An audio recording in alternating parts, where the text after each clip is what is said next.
Hi, I'm Kira. Welcome to Ladyland. Think about your closest friend. Maybe you know where she works, but do you know what she does all day? Do you know her job title? Do you know what she studied in school? Turns out, I didn't. So, I made a podcast to find out. Welcome to Ladyland. I'm your host, Kim Baldwin.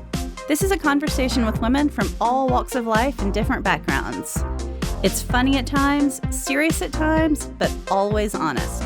This is Ladyland.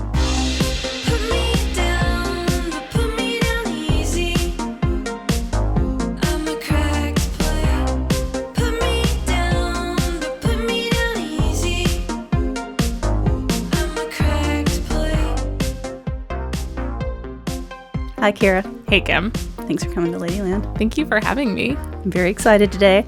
Would you introduce yourself to our listeners? Definitely your name. Sure. Your job title. And as much detail as you want to give about your job title. Okay, great. I am Kira Austin Young. I am an Episcopal priest. I am currently serving as the priest in charge at St. Anne's Episcopal Church in East Nashville. I am also a writer and a chaplain and do a bunch of other ministry stuff. Yes, our first priest. Yeah. Who knew? Who saw this coming? Will you describe what a priest in charge is for me? Sure. So a priest in charge is just a kind of fancy Episcopal title that means I am basically the head clergy person at the church. So you might hear it described as like the rector, or I was previously the interim rector, and then I got sort of a slight upgrade to priest in charge. I support an upgrade. Yeah. Came with a salary bump and... All for that. I have recently become a godmother. Ooh, and the christening, thank you, was at an Episcopalian church in Kentucky. So I've seen the lay of the land, and I want to know which role is your role. So, do you do the service? Yeah, I'm, Okay. In my current context and in every context I've served in so far, I have been it in terms of the only clergy person. So I celebrate the Eucharist, I read the gospel, I preach. Every single week. That's what I thought. But when you had the title change, I thought, I wonder if her job changes. Yeah, not really. Okay. I kind of knew you did that because I follow, well, we're friends, but also on social, you used to more like show the working on the sermon and like what your week looked like leading up to the weekend. This is a thing I truly don't know. It's not like a typical 9 to 5. Obviously, weekends are involved. Yeah. So per my letter of agreement, I basically get one day off a week, like one protected day off a week.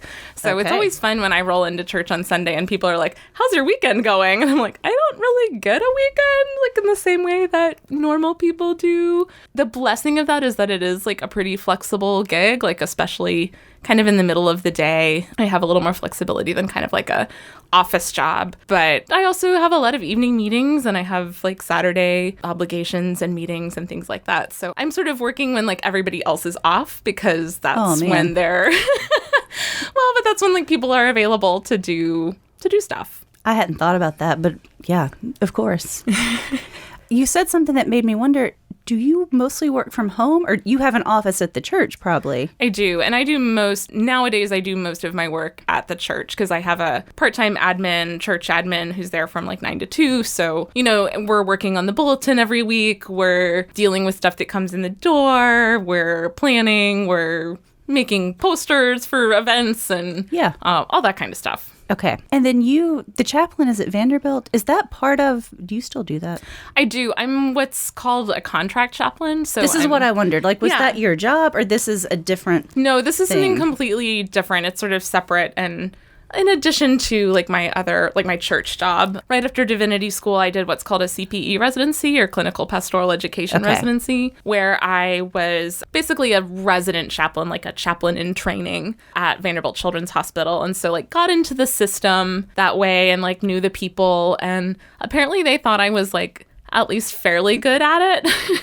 Yeah. Because, well, for the most part, like, I think I was just trustworthy and would, like, show up when I said I was going to. When I kind of started my position at St. Anne's, they contacted me and were like, hey, we've got this evening chaplain on-call thing, and we'd really like you to consider it if you can. So I'm on call Wednesday nights from, like, 10 p.m. to 7 a.m. Whoa, I didn't know that. I knew it was at night. Mm-hmm. Okay. Fortunately, like, I don't get called in that much, but, like, when I do get called in, it's for, like, something not good is going on. Yeah. Man, I can't imagine.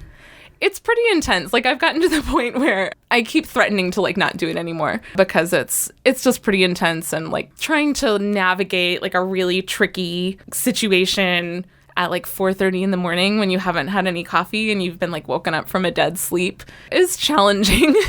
I truly have never even thought about that. Yeah. Can I ask a dumb question? Mm-hmm. When you get called in as chaplain, do you have to wear your collar? Or can you just, like, roll up in street clothes? And it's understood you were the chaplain. Yeah, a lot of times it's understood that I'm the chaplain, but usually, like, the collar is a real, like, hey, this is who this person is. And when I lived a little bit closer to Vanderbilt, I would, like, actually put on a little bit of makeup, but I don't even really do that anymore. It's like people need you there, and it doesn't really matter, like, what you look like at some point.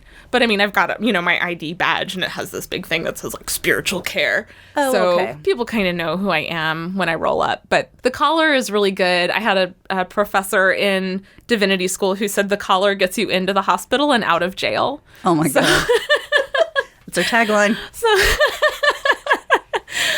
So what is your favorite part about your job? Besides the blessing of the animals, obviously.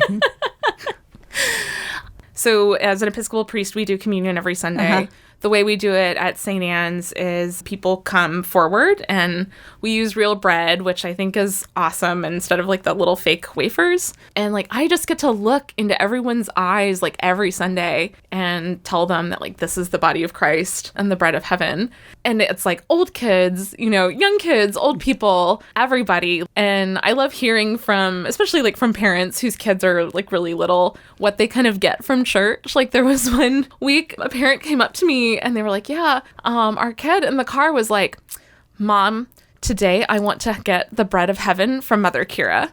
And I was just like, That's sweet. Wait, are you Mother Kira? I am. I didn't know that. Yeah, I mean, I am. I tell people that you can call me Kira for sure. Like, if you don't want a title, or that's, like, a thing that kind of squicks you out, like, certainly call me Kira. That's fine. But some people do want a title for their clergy people. Truly did not know this. Okay, Mother Kira. Yeah, it took me a long time to feel comfortable with that. Yeah. Because I was ordained when I was 27. Crazy. So, and at camp was, like, my first kind of position of authority as a minister. And, I was, like, 27. Like, the counselors are not that much younger than I am. And they were really sweet. And they were like, Mother Kira, like, I don't know. It didn't feel quite right for, like, the camp setting and for me. Because, like, I like to think I'm a fun person. I'm not a regular priest. I'm a cool priest. Listener, she rolled up in a fur coat that had googly eyes on it. Mother Kira is fun. That's right. So they called me Mama K for a while, which I really liked. But then, like, as I've gotten older, and now, like, at St. Anne's, it's such a, age-wise, like, a pretty diverse congregation. So, like, I have active parishioners who are younger than me for, like, the first time in my life, like, that are adults but are younger than me. Yeah. And, like, a lot of times they want their kids to call me something, Mother Kira. Okay. Or I would prefer that to, like, Miss Kira. Oh, yeah. Yeah. Like, if you're going to call me something, it should be kind of this, like, set-apart title. Because in the tradition, like, men are called Father so-and-so a lot of time. Yeah, totally. Didn't think about that. Yeah, but, like, there's a lot of, so there are some female priests that say, like, well, Mother is very different, so, like, you should call me, like, Father Kira, which is weird on, like, a whole other level. And it's a very personal thing. And, like, every time it comes up in any clergy group I'm a part of, like, people have very, very strong opinions about it. Whoa. I bet they do. What do most people get wrong about what you do? I think traditionally a lot of people just assume that I only work on Sundays. Like a teacher. Yeah. Like, you don't work, couple hours a day, half the year. Yeah. Exactly. I think the assumption that I only work on Sundays, because a lot of times, like, that's obviously the most visible work that I do. It's probably what people get wrong the most. Yeah, no, I could see that. You mentioned your other church. How many churches? I've known you at two, the last two. But surely, have you been at more than those two? Not really. I was at St. David's in Westmead for a little, like, a year. Okay. And then I was at a church in Lebanon. And now I'm at St. Anne's in East Nashville. Fun fact. So the genesis of this podcast is a blog series called These My Bitches. And Kara was a bitch. And when you moved to St. Anne's, someone at St. Anne's emailed me and asked if they could put your These My Bitches in the bulletin. I remember that. So I think you're my only bitch who's been in a church bulletin. Yeah. I think you were like pretty uncomfortable. You were like, you're a priest. Can I call you a bitch? I know. I was like, is this cool? But even they were like, we'll just change the title. I'm like, that's fine. That's fine. So we met riding bikes 2014. Oh my gosh. Yeah, I think so. We joined the team the same year, I think. Yeah, because we'd been doing the like Monday night rides together and then joined the team. I'm still on the team. I thought you were. We were on a women's cycling team here in Nashville called Tennessee Women's Cycling Project. Yep. And I remember, I love the story. The first ride we did, I followed you. We left at the same time, and I didn't know you or your car, but we lived almost in the same neighborhood, and I was behind you the whole ride from like Franklin to our neighborhood. And I'm trying to remember all the bumper stickers you had on your old car, but I was like, man, she's pretty into church. Yeah. And then... And then I was like, oh, she's a priest. This all tracks now. That explains a lot. I was like, there's a lot of church bumper stickers. Yeah. You're just like a bike rider. Right. So I love that. That's how we met, is me following you. Yeah. So you're still on the team. I've basically quit exercising. And we've had a similar kind of conscious uncoupling. Yeah. From that lifestyle. And I don't know how much you even want to say about that, but I know that we are on a shared path. I feel you and a couple other people have sort of like led the way for me in terms of some of the like conscious uncoupling from like diet culture and the ways that like sometimes shows up in intense training or exercise cycles and things like that. So, I mean, for me, I went through a divorce at the end of 2017 and like my whole life kind of shifted and broke apart. And so like as I was kind of putting it back together, for one, like I went from being a part-time clergy person to being a full-time clergy person. And like that was a lot. Like that really took up a lot of my time and energy. And I was also like doing overnight chaplaincy. And so, you know, when you get called in at 3:00 in the morning, it's pretty hard to get up at like 6 the next morning for your run or whatever. I bet it is. So I really took a step back from doing the things that I was doing. And then as I got back, like I would like run a little bit. I rode my bike. I was still like, it was like a normal amount of active, which was a really hard thing to wrap my mind around. Isn't like, that? Yes, same. Like to go from working out like 10 hours a week to working out like 90 minutes to 2 hours a week was like, I'm not doing anything. But then I was like reading all this stuff. I was like, no, I'm actually just doing like a normal, healthy amount of exercising. And so I'd run a little bit. And then in October of 2018, I was out on a run and I got hit by a car. And I'm okay. Like it was fine. I got taken to the ER. Nothing was broken, you know. But it like messed me up psychologically. Yeah. It was pretty traumatic. And that kind of getting back into running after that was really tough. But I've still, like, I went through a period of time where I was doing like more like hiking and yoga and stuff like that. So it's been hard. Part of me wants to like get back into it. And like, I miss racing some and I miss like that community sometimes. But also like, I sleep in on Saturdays now. Like when I don't have something for work, or like even when I do have something for work, it's usually not until like 9 or 10. Yeah, same. And I'm like, is this what normal people do? Like I come from a really, really athletic family. And so I did not. Shout out Karen Runs. My mom is on Twitter at Karen Runs. At Karen Runs.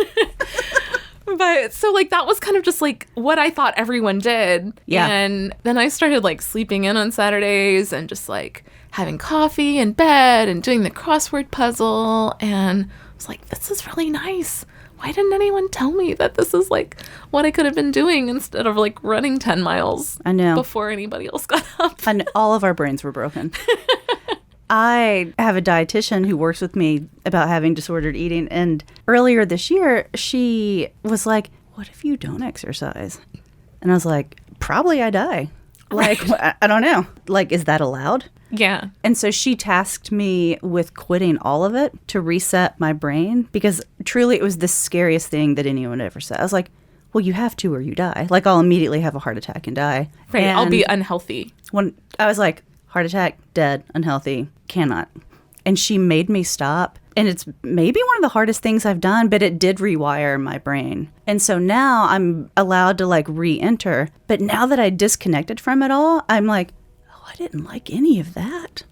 And so it's kind of fun to like, what do I even want to do? I mean, it really did do a thing to just completely stop. And now I have to, well, did I even like that thing? I don't know. Well, what else do I like? Because like you, I am so social. Almost everything I do is because of who else is doing it. Mm-hmm. And I lost that when I quit running, when I quit racing, when I didn't continue on the cycling team. And I had trouble just figuring out like, well, how do I still see people if I don't do these group activities? Hiking and yoga help. I do that dance class with a large gymnasium full of women, and that scratches the itch. But man, it's hard. Yeah, I think, like I said, like my divorce for me was a kind of like that moment of like, well, who am I? Like, what do I like to do? Like, I'd never really thought about having to kind of interrogate that. And so I went through just kind of like a year where I was like, well, I'm just going to say like yes to everything. Yeah. And it was a really fun year. And then it lasted like a year and I was like, okay, I need to like pare this down a little bit. Yeah.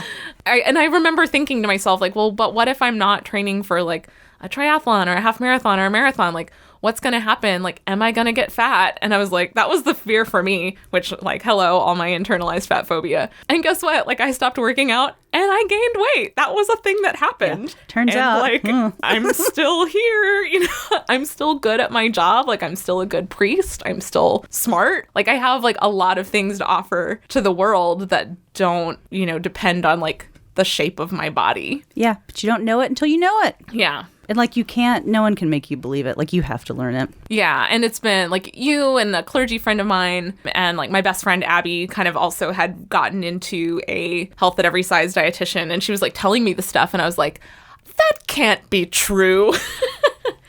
And then I started listening to podcasts like Christy Harrison's Food Psych. And I was just like,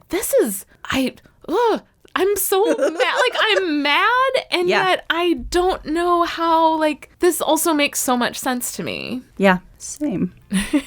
Same. Hi, do you like podcasts? I hope so, because you're listening to one. If you like podcasts, I have something else you might like. Audiobooks. Libro FM is the first and only company that lets you purchase audiobooks directly from your local bookstore. P.S. We have 2 of those here in Nashville.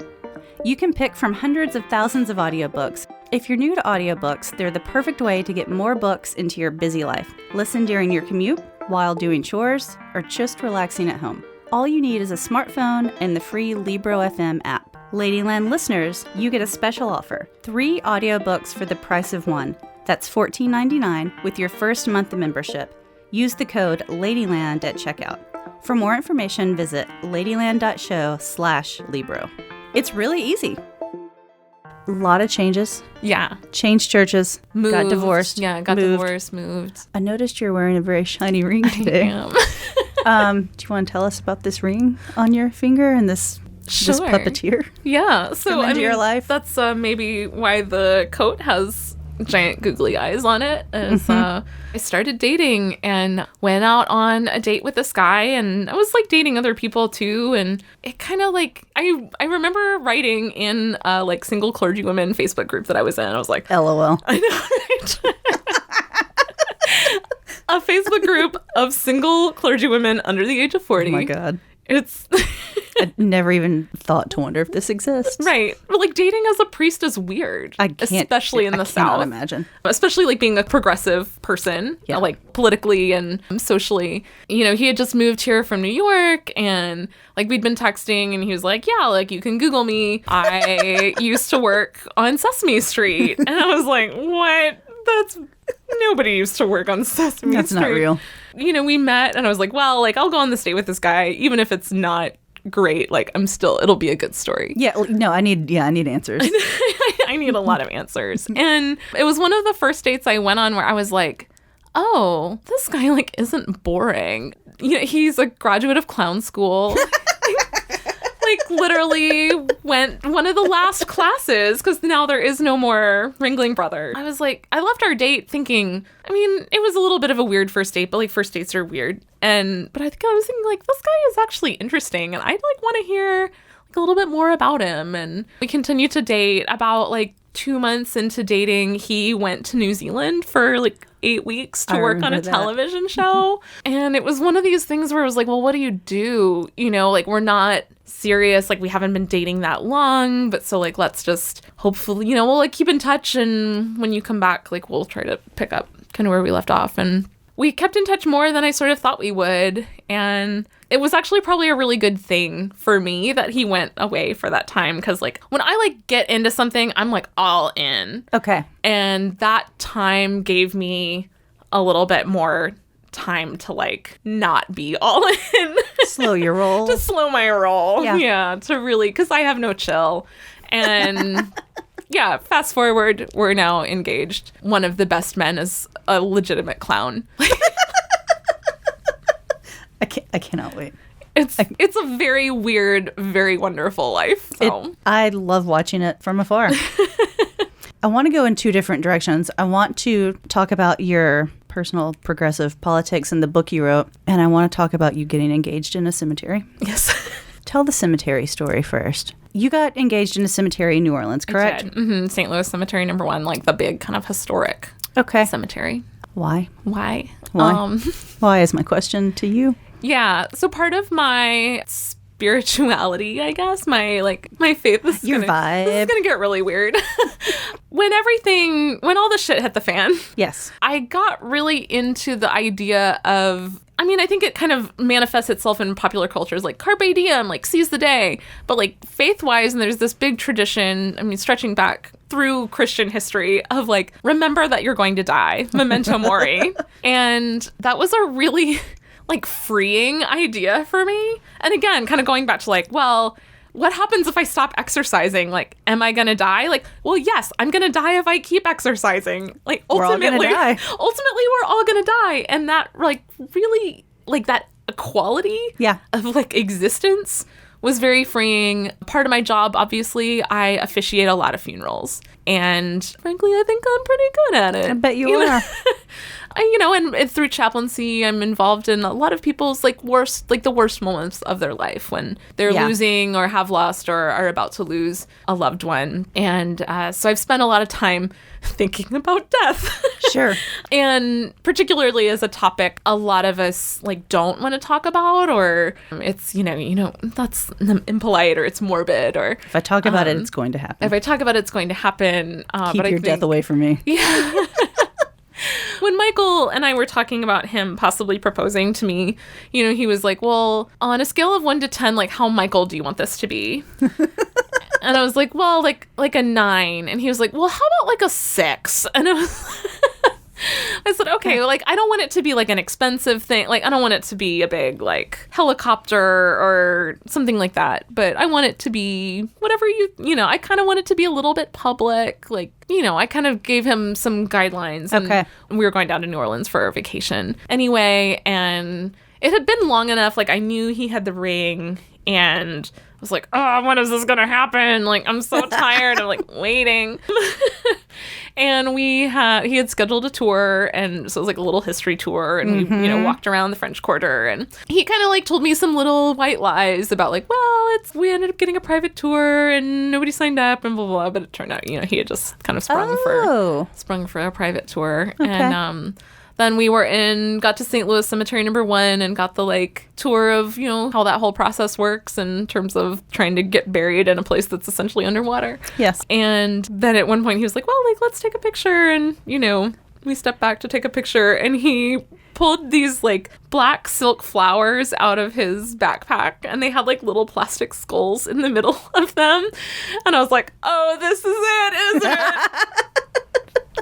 That's really sweet. So he got down on one knee, and the ring was in this tiny, like, 3D printed coffin. And, like, he opened the coffin, and, like, the ring was in there, and, like, it turned out like he told the people at work what he wanted to do, and they were like, let us help you. And so they had like embroidered like little skulls on the lining of the coffin. Really sweet. It was so funny because like I kind of knew what the ring would look like because I like picked out the setting and stuff. But like I was like, oh, the ring's great. Let me see that coffin. Like that's so freaking cool. That's amazing. But it was very, very sweet. Earlier, you mentioned when you were first dating how hard it is to date as a priest, especially like a progressive priest in the South. You've written a book. I did, yeah. Tell us what the book's about. Yeah, so my book came out in the fall of 2017. That was a great year for you. It was not a good year for me. I mean, the book was great, but it's called Pro-Choice and Christian, Reconciling Faith. Oh, I'm going to mess up the name of the book. Okay. Reconciling Faith, Politics, and maybe something else. It's fine. There's 3 things there. Yeah, I had been writing for a web magazine, I guess, out of the Methodist Church publishing house for a while. I used to read those posts. Ministry Matters. Mm-hmm. And I'd written one about abortion at one point. It was just something that had kind of been on my heart and on my mind, and I wrote it, gosh, a while ago now. And then I was contacted by an acquisitions editor for Westminster John Knox, and she was like, hey, I read your post on Ministry Matters. We've been looking for somebody to write a like pro-choice Christian book, and I really liked what you had to say, and would you be interested in doing that? And I was like, no. Like I don't want to be that person, like that abortion priest, basically. Wait, I don't know. Who's that person? Is that a thing? No, I mean like to be known for like, she's like the abortion lady. Wow. Okay. Knowing just the feedback and vitriol like I got from just like a short 500 word like blog post. It was enough. I was like, I don't know if I have the like strength to write a whole book and then get the kind of feedback that I'm inevitably going to get. And she's like, well, okay, think about it. And during that time, I was trying to move to a different church, and I kind of thought in my head, like, the book thing's not going to happen and the church thing is going to happen. And it turned out to be the reverse. The book thing happened and the church thing did not happen. Okay. So I spent a lot of time. It's not a long book. It's like 100 and something pages. It's pretty short read. And I've gotten a lot of good feedback from like people I actually, value. Yeah. Whose opinions are important to me. Yeah. And a lot of people that are in like kind of similar church circles to me that have been like, this is a really good, helpful resource, and I'm going to like recommend it to people. And then I've gotten, death threats from people on LifeSite News is the big like kind of Catholic-based anti-abortion website. And like it was obvious that the person who wrote an article about my book like didn't actually read the book. Like they read a review of the book and like made a lot of assumptions about about what the book said and was about. And hilariously, like the book's position is basically the same position of the Episcopal Church, which is that abortion should be a decision between a person and her doctor and priest and family, and that the government should not get involved. And yet, like, it's inevitably sort of a tragic circumstance if, like, that's the best option. And I had a bunch of people that were like, we're going to get you, like, defrocked. We're going to, like, write to your bishop. And oh, my God, defrocked. And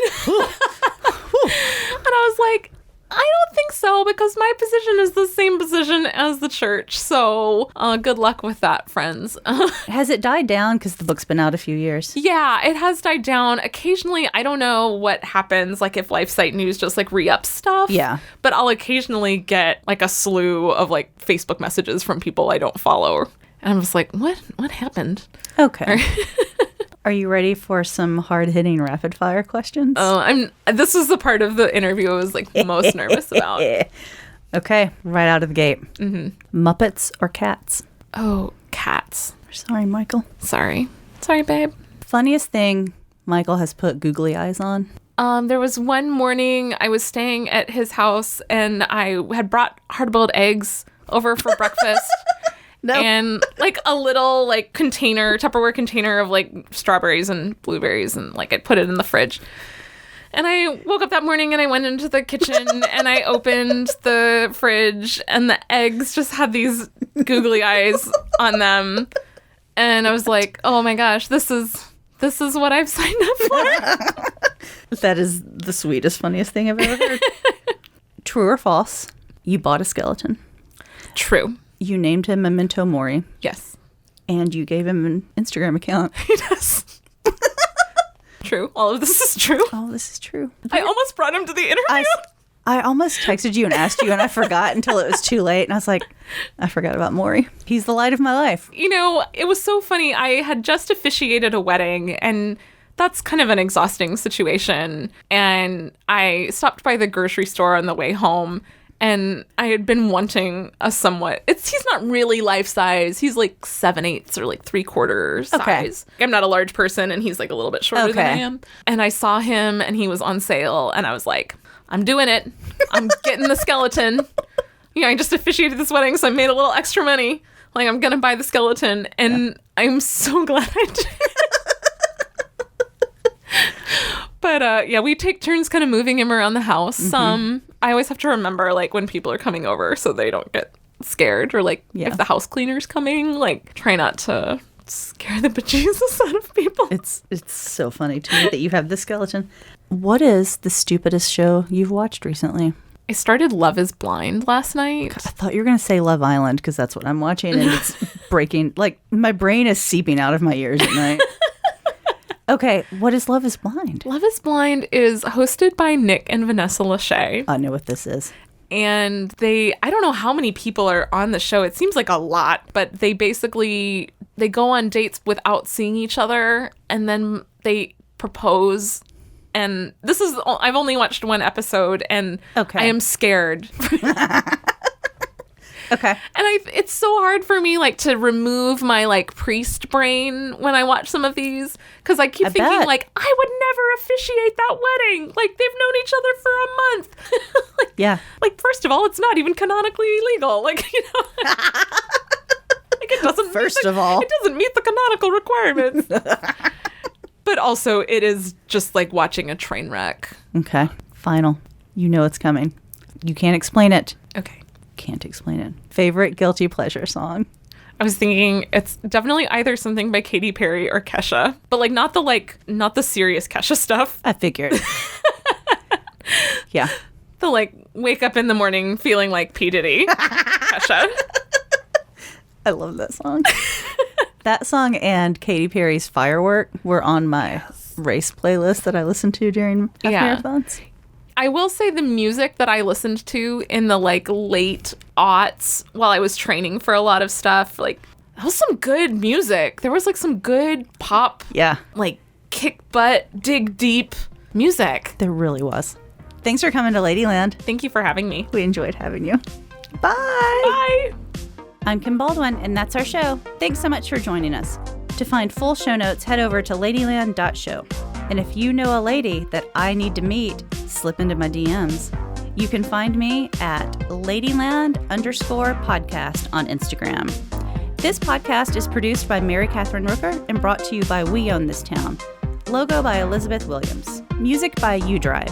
Download anywhere you listen to podcasts. If you have a minute, please go to Apple Podcasts and subscribe, rate, and review Ladyland.